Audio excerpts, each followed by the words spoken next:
All right, I didn't think I'd get a chance to tell this story. This story is very personal. It's uplifting. It's a joke.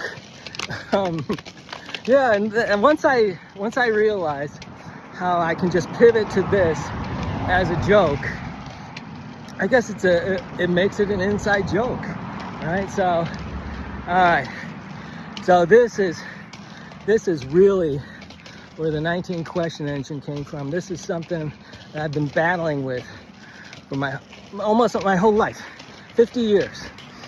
When I was a little kid, I wanna get I did this video before. I didn't quite understand it, and now I understand it.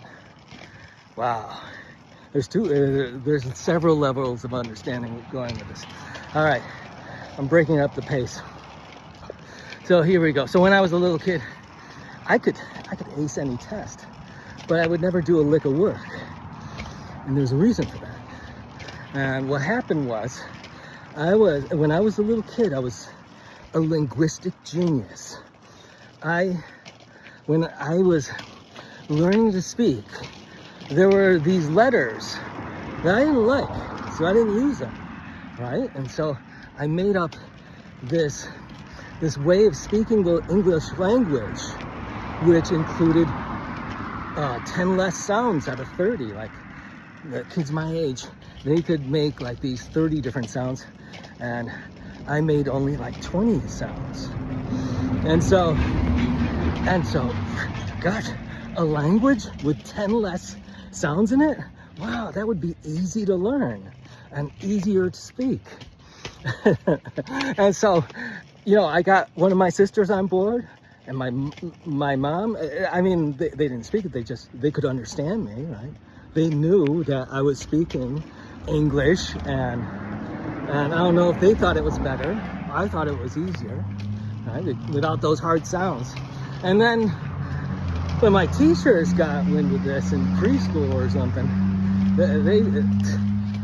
they made up all this bullshit that I had like speech pathology. You're gonna love where this goes.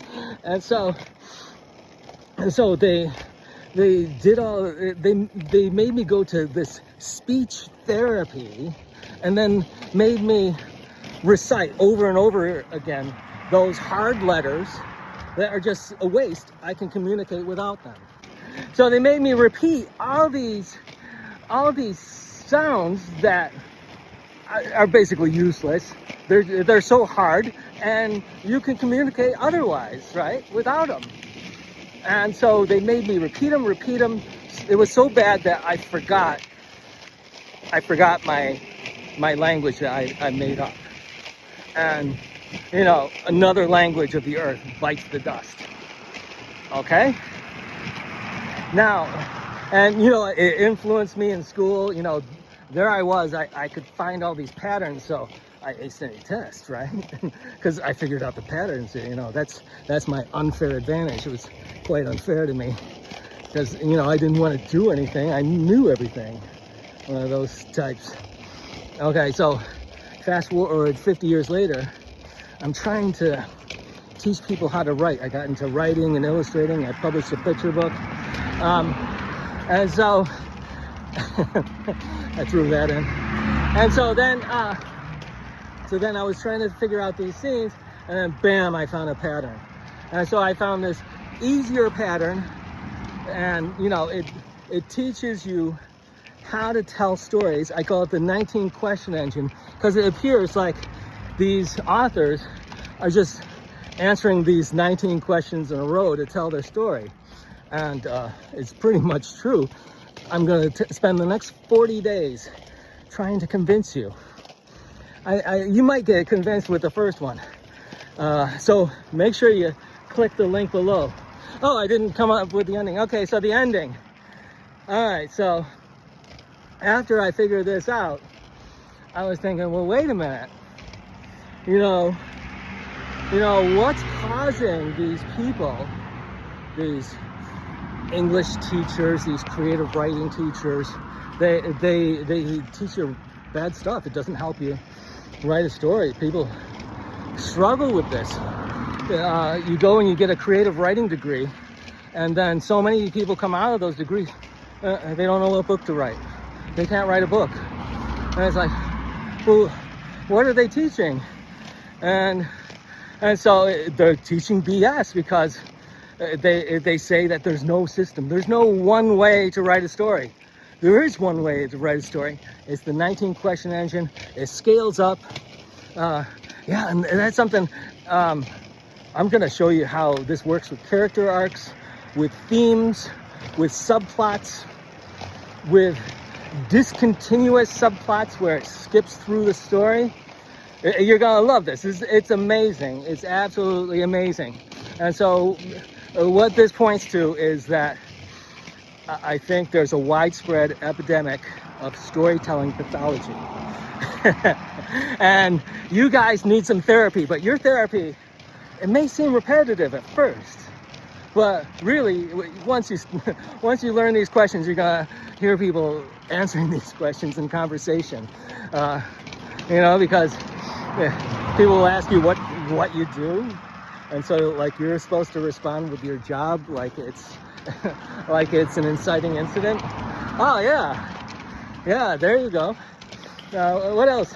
And then people will be telling you this story and about how they come up against this challenge, and you'll be saying to yourself, you'll be reciting these questions, and so, oh, it turns personal, and they say, yeah, and then it made me so mad, and they were attacking me. Deeply personal. Oh yeah. So what did you conclude? Well, I'm not gonna hang around with them again.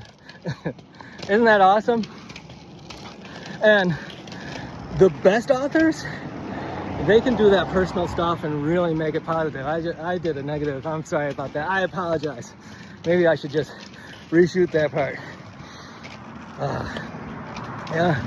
So I think maybe I should. I was thinking maybe I could put this side by side with the original one where I was really focused.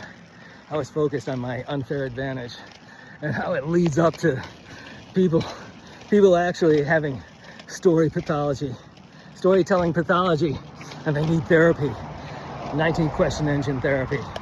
All right, if I've convinced you about the 19-question engine, how powerful it is, how easy it is, how you can just take one of your ideas, put it through there, and if you're writing a paragraph, you're writing a page, you're gonna need more, you need to repeat it over and over. If you're making a long story, you can use the 19-question engine as an outline. It's just, you can use it as how to figure out all your chapters. There's very famous books that have 19 chapters, and each chapter matches the question of the 19 questions in order. You don't have to like skip back and forth. It goes in order. This is like maybe 10, 20 years, no, 5, 10 years from now, there will be like a medical paper saying there's 19 structures in the brain that control human storytelling. And the first structure is very broad, and it has to do with who, what, where, and why. And that's how you start the story. Hey, if you're having fun, check out the supplemental video for this. Click the link below.